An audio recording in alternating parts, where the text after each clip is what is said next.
नमस्कार दोस्तों, आज हम आपको एक ऐसी सच्ची अपराध कथा सुनाने जा रहे हैं जिसमें एक माँ और उसकी जवान बेटी ने मिलकर वो किया जिसकी कल्पना भी आम इंसान नहीं कर सकता।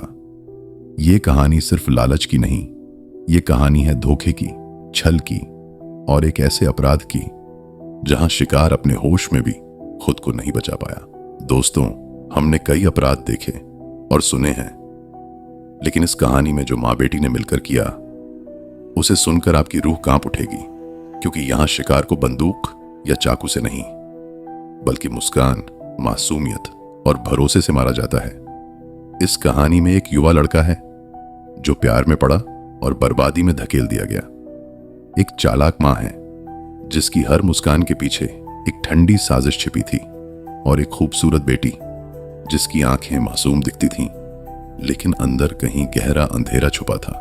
दोस्तों, अगर आपको लगता है कि अपराध सिर्फ गलियों में होता है, डर सिर्फ रातों में आता है, तो ये कहानी आपकी सोच बदल देगी, क्योंकि यहां अपराध एक घर की 4 दीवारों में हुआ है, जहां चाय की महक थी, प्यार की बातें थीं, लेकिन अंदर ही अंदर खेला जा रहा था एक बेहद खतरनाक खेल जिसका शिकार बनने वाला था अरुण, एक सीधा सादा भोला भाला नौजवान। तो तैयार हो जाइए, क्योंकि आज की कहानी माँ बेटी ने मिलकर कर दी सारी हद आपको ये सोचने पर मजबूर कर देगी कि इस दुनिया में किस पर भरोसा किया जाए और किससे बचकर रहा जाए। कहानी शुरू होती है। रात के करीब 11:30 बज चुके थे। शहर की आबाद गलियों से हटकर पुरानी कॉलोनी की टेढ़ी मेढ़ी गली में एक 2 मंजिला मकान था। पहाड़ी शाहबादी का वो मकान जिसे लोग दूर से मोहिनी का घर कहकर फुसफुसाते थे। बाहर से शांत, लेकिन अंदर की दीवारें कुछ और ही कहानी कहती थीं। आज उस घर के दरवाजे पर ठंडी हवा के साथ एक अजीब सी बेचैनी भी चल रही थी। खिड़की के पर्दे हल्के हल्के हिल रहे थे, जैसे कोई अंदर से झांक रहा हो। अंदर कमरे में 2 औरतें बैठी थीं, एक लगभग 40 के आसपास, गोरी तेज आंखों वाली सरोज, और दूसरी लगभग 19-20 की, बेहद खूबसूरत गहरी नजर वाली रिया, सरोज की बेटी। दोनों के चेहरे पर एक अजीब सन्नाटा था, जैसे वो किसी इंतजार में हो। कमरे की मेज पर 2 ग्लास रखे थे, जिसमें आधा पानी और कुछ घुली मिली हल्की दवाई का रंग झलक रहा था। रिया ने धीमे स्वर में पूछा, माँ, क्या वो सच में आएगा? सरोज ने बिना पलक झपकाए जवाब दिया, आज नहीं आएगा तो फिर कभी नहीं आएगा, और याद रखना, यह मौका हाथ से नहीं जाने देना। सब कुछ बिल्कुल वैसा ही करना है जैसा हमने तय किया है, समझी? रिया ने सिर हिलाया, पर उसकी आंखों में डर और उत्सुकता दोनों थे। सरोज ने आगे कहा, यह जिंदगी औरतों पर रहम नहीं करती रिया। जो चाहिए छीनना पड़ता है, पाना पड़ता है, और जब सामने वाला आदमी खुद फंसने को तैयार हो तो हमारी जीत पक्की हो जाती है। रिया ने गहरी सांस ली। उसका मन दौड़ रहा था, पर यह योजना अब उसके बस की बात नहीं थी। वो पहले ही इसमें बहुत आगे आ चुकी थी। उधर 5 गली छोड़कर एक किराए के कमरे में अरुण, 26 साल का सीधा सादा लड़का, प्राइवेट कंपनी में काम करता था। शांत, समझदार, पर थोड़ा अकेला।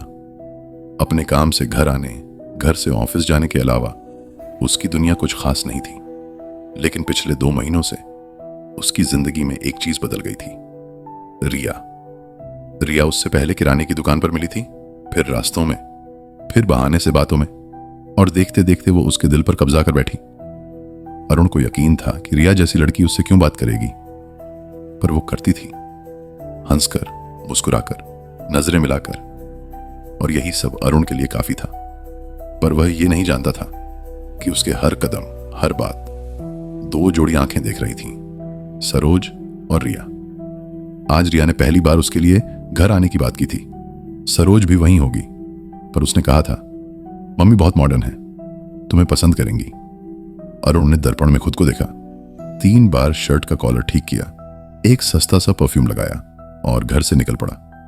रिया के घर के बाहर हल्की पीली स्ट्रीट लाइट जल रही थी। अरुण ने धीरे से दरवाजा खटखटाया। दरवाजा खुला। सामने रिया खड़ी थी, नीले सूट में, बेहद खूबसूरत और आत्मविश्वास से भरी। आओ ना अरुण, अंदर आओ, उसने मुस्कुराकर कहा। अरुण ने घर में कदम रखा। दरवाजे के ठीक पीछे सरोज खड़ी थी, रिया की माँ। सरोज ने पहली नजर में ही अरुण का पूरा चेहरा पढ़ लिया। चेहरा मासूम, इरादा नेक और जेबें हल्की।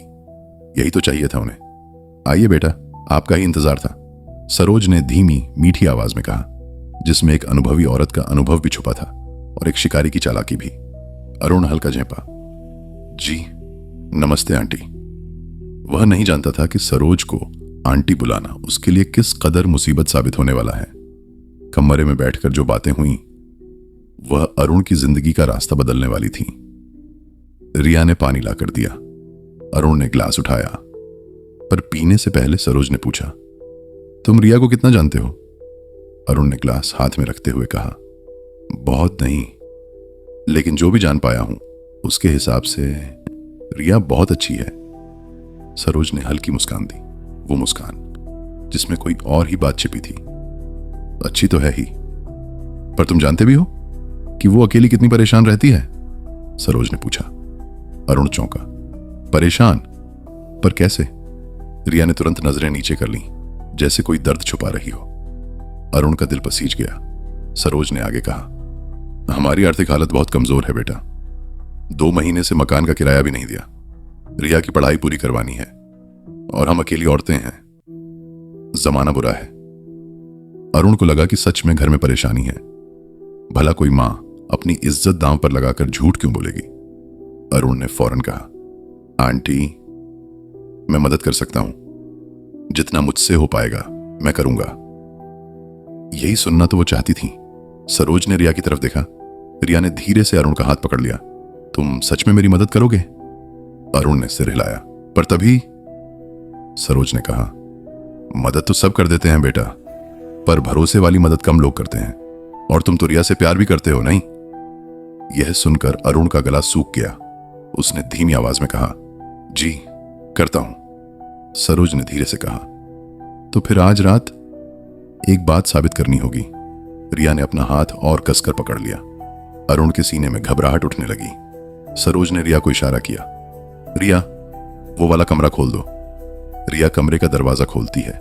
कमरा अंधेरा है, केवल एक धीमी रोशनी चल रही है।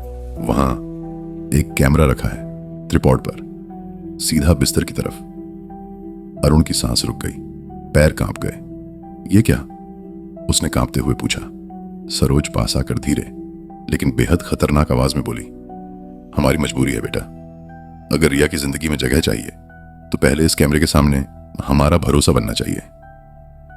अरुण की आंखें फैल गईं। रिया चुप थी, लेकिन उसके चेहरे पर डर नहीं, एक अजीब ठंडापन था। अरुण पीछे हटने लगा। उसके कदम कांप रहे थे। सरोज ने दरवाजा बंद कर दिया। कमरे का रास्ता अब खत्म हो चुका था और उसने ऐसे बोलना शुरू किया जिससे अरुण का खून जम गया। ये घर, ये हालात, ये जिंदगी, हम 2 औरतों ने बहुत देखा है बेटा। अब बारी तुम्हारी है।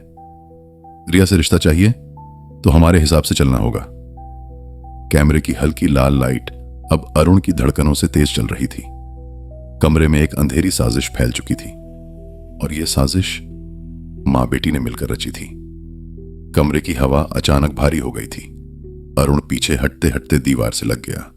उसकी आंखों में डर था, लेकिन उससे भी बड़ा था विश्वास का टूटना। जिस लड़की को वो 2 महीने से अपना समझने लगा था, जिसकी हंसी ने उसे अकेलेपन से निकाला था, आज वही लड़की अपनी मां के साथ खड़ी थी, एक ऐसे खेल में जिसकी उसने कल्पना भी नहीं की थी। अरुण की आवाज कांप रही थी, रिया तुम लोग मुझसे ये क्या चाहती हो? तुमने कहा था कि तुम मुझे पसंद करती हो। ये सब क्या है? रिया की आंखें वही थीं, गहरी, मगर अब उनमें गर्माहट की जगह कुछ ठंडा, कुछ अजीब खामोशी थी। सरोज आगे बढ़कर बोली, सीधे समझ नहीं आता क्या? हम तुमसे पैसे चाहते हैं, और वो भी भरोसे के साथ। अगर हम ये वीडियो बना लेंगी तो तुम्हारी हर गलती हमारे हाथ में होगी, तुम भाग नहीं पाओगे। अरुण की सांस घुटने लगी। उसने कांपते हुए कहा, मैं पैसे दे दूंगा जितना मेरे बस में होगा, पर यह सब मत करो। सरोज ने हंस दिया। वो हंसी इंसान की नहीं, एक शिकारी की थी, बस में। तुम्हें पता भी है तुम किससे बात कर रहे हो? रिया को देखकर मुंह पड़ गया। सोचा होगा किस्मत चमक रही है। बेटा, ये दुनिया ऐसे नहीं चलती। हम दोनों बहुत खा चुके हैं धोखे, अब हम धोखा देते हैं। अरुण को एहसास हो गया, ये मां बेटी नहीं, एक गैंग है, भावनाओं को जाल की तरह इस्तेमाल करने वाला गैंग। उन्होंने पहले भी किसी को फंसाया होगा। रिया की खूबसूरती और मासूम चेहरा और सरोज की चालाकी, एकदम घातक जोड़ी। अरुण ने कमरे के चारों तरफ देखा, कहीं कोई खिड़की नहीं, दरवाजे के बाहर कुंडी लगी थी और सरोज की निगाह एक कसाई जैसी थी।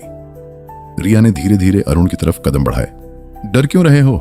हम तुमसे कुछ गलत नहीं कराएंगे, बस इतना कि तुम हमारे काबू में रहो। अरुण ने दबी आवाज में कहा। मैं गलत काम नहीं करूंगा। रिया हंस दी। गलत? गलत तो हम तब करते अगर तुम्हें जबरदस्ती करते। हम तो बस तुम्हें मनाने आए हैं। वो एकदम पास आ गई, इतनी पास कि अरुण को उसकी सांस छू रही थी। पर यह नजदीकी प्यार की नहीं, एक खतरनाक खेल की थी। उसने अरुण का चेहरा पकड़कर कहा, अगर तुमने हमारी बात नहीं मानी तो हम चिल्लाएंगे कि तुमने हमें गलत नजर से देखा। घर में घुसकर जबरदस्ती की कोशिश की। लोग हमारी बात मानेंगे। हम औरतें हैं, हमारा विश्वास लोग पहले ही कर लेंगे। अरुण का खून जैसे जम गया। उसे अब समझ आ गया, यह धोखा नहीं, एक अपराध था। उसने अचानक साहस जुटाया और रिया का हाथ झटक दिया। मुझे जाने दो। सरोज तुरंत चीखी। होश में रहो, हमारी योजना खराब करोगे तो अच्छा नहीं होगा। अरुण तेजी से दरवाजे की ओर भागा। दरवाजा बंद था, पर अंदर से कुंडी हटाई जा सकती थी। उसने पूरी ताकत से कुंडी हटाई। दरवाजा खुला और वह बाहर निकल गया। पर जैसे ही वह गली में दौड़ने लगा, उसके पीछे से रिया की आवाज आई, भाग जा अरुण, लेकिन याद रखना, तूने गलत समय में गलत लड़कियों से टकराया है। अब तू हमारी लिस्ट में है, हम तुझे ढूंढ लेंगे और इस बार तेरे पास कोई बचने का रास्ता नहीं होगा। अरुण दौड़ रहा था।